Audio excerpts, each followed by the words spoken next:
Assalamualaikum warahmatullahi wabarakatuh. Innal hamdalillah nahmaduhu wa nasta'inuhu wa nastaghfiruh wa na'udzu billahi min shururi anfusina wa sayyiati a'malina may yahdihillahu fala mudilla lahu wa may yudlil fala hadiyalah. Asyhadu an la ilaha illallah wa asyhadu anna Muhammadan abduhu wa rasuluhu nabiyil karim la nabiyya ba'dah amma ba'du. Faya ayyuhal hadirin wal hadirat ya ayyuhalladzina amanu taqullaha haqqa tuqatih wa la tamutunna illa wa antum muslimun.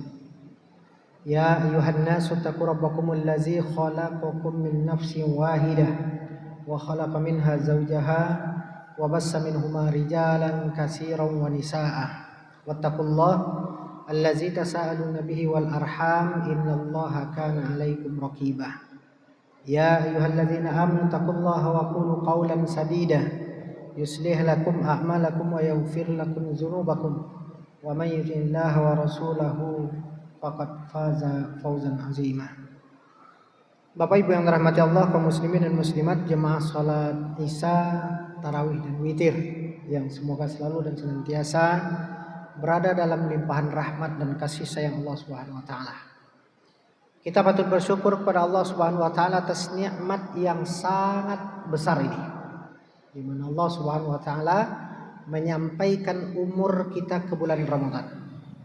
Bukankah itu doa kita yang senantiasa kita panjatkan kepada Allah Subhanahu wa taala dimulai dari bulan Rajab yang lalu.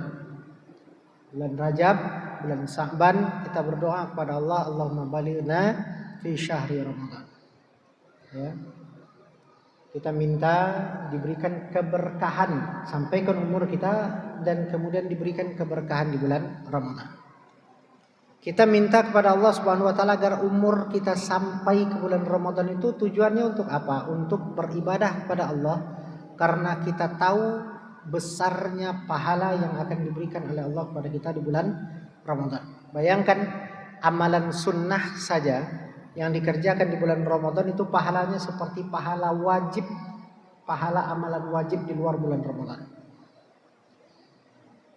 Kemudian yang kedua, kalau sudah sampai ke bulan Ramadan, maka hari pertama sampai hari ke-15 atau kalau perlu sampai ke hari 20 ini, kita senantiasa berdoa kepada Allah, ya Allah, beri kami kekuatan untuk terus mengamalkan amalan-amalan baik selama bulan suci Ramadan ini. Kita minta terus pada Allah agar Allah beri kita kekuatan dan kesehatan sehingga kita bisa melakukan amalan-amalan baik di bulan Ramadan. Nah, di 10 malam terakhir, 10 hari terakhir, kita berdoa kepada Allah agar Allah menerima seluruh amal ibadah kita.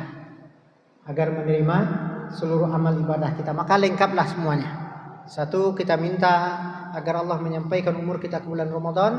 Yang kedua, diberi kekuatan untuk menjalankan ibadah Ramadan. Dan yang ketiga, diterima amal ibadah kita di bulan Ramadan.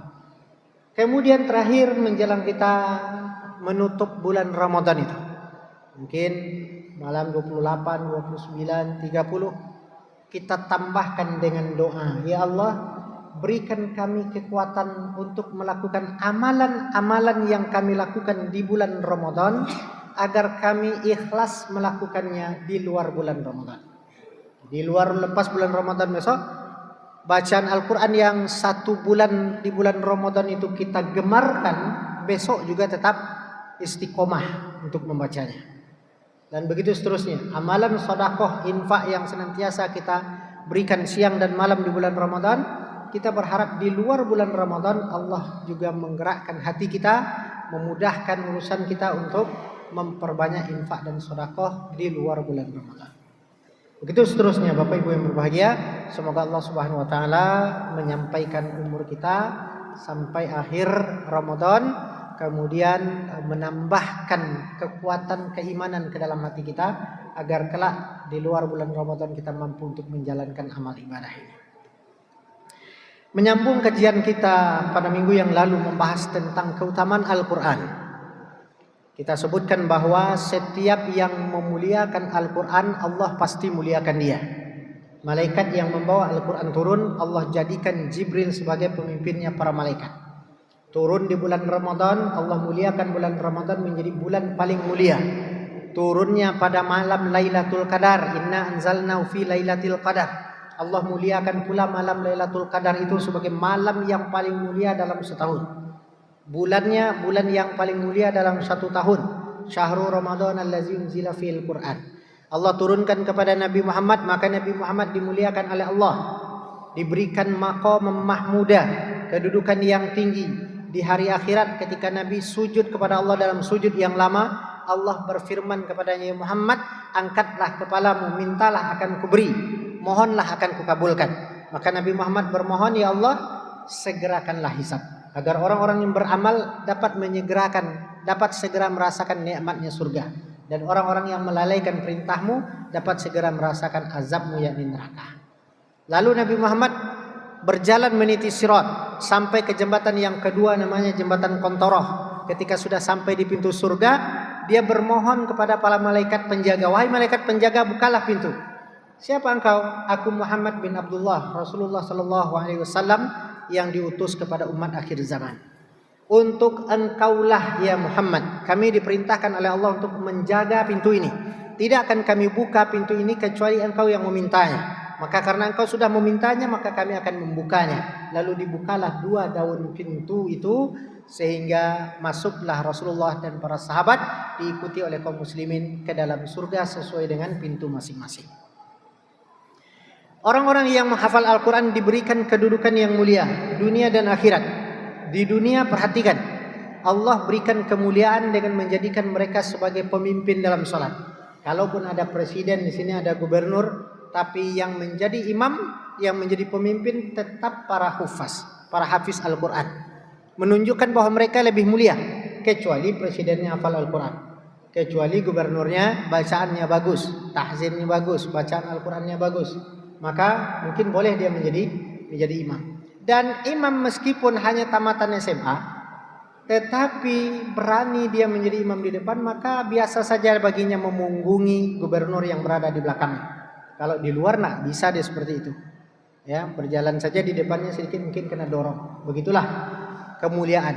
Di hari akhir setiap penghafal Al-Quran diberi baju terbuat dari sutra berwarna hijau tebal dan tipis.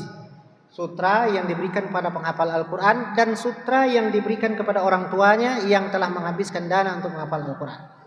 Kemudian para penghafal Al-Quran dirindukan oleh surga. Kemudian Al-Quran memohon kepada Allah agar Allah Subhanahu wa Ta'ala menjadikan surga rindu kepada penghafal Al-Quran.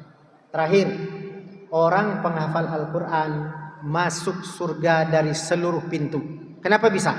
Karena sesungguhnya ketika Abu Bakar bertanya, mendengar perkara ini dari Rasulullah, dia bertanya kepada Rasulullah, adakah orang yang bisa masuk dari seluruh pintu ya Rasulullah? Ada, dan aku berharap engkau salah satu di antaranya ya Abu Bakar. Maka Abu Bakar menangis, saking gembiranya beliau. Apa yang membuat kita gembira Bapak Ibu yang berbahagia? Setiap para penghafal Al-Quran tidak mungkin meninggalkan malam-malamnya kecuali dengan melaksanakan ibadah. Dan dia akan masuk surga melalui pintu tahajud. Para penghafal Al-Quran tahu betul pahala besarnya orang-orang berinfak dan bersedekah. Maka dia akan gemar bersedekah. Maka itu yang menyebabkan dia mudah masuk surga melalui pintu sedekah. Para penghafal Al-Quran tahu besarnya dosa meninggalkan puasa di bulan Ramadan. Maka dia berpuasa dengan sungguh-sungguh.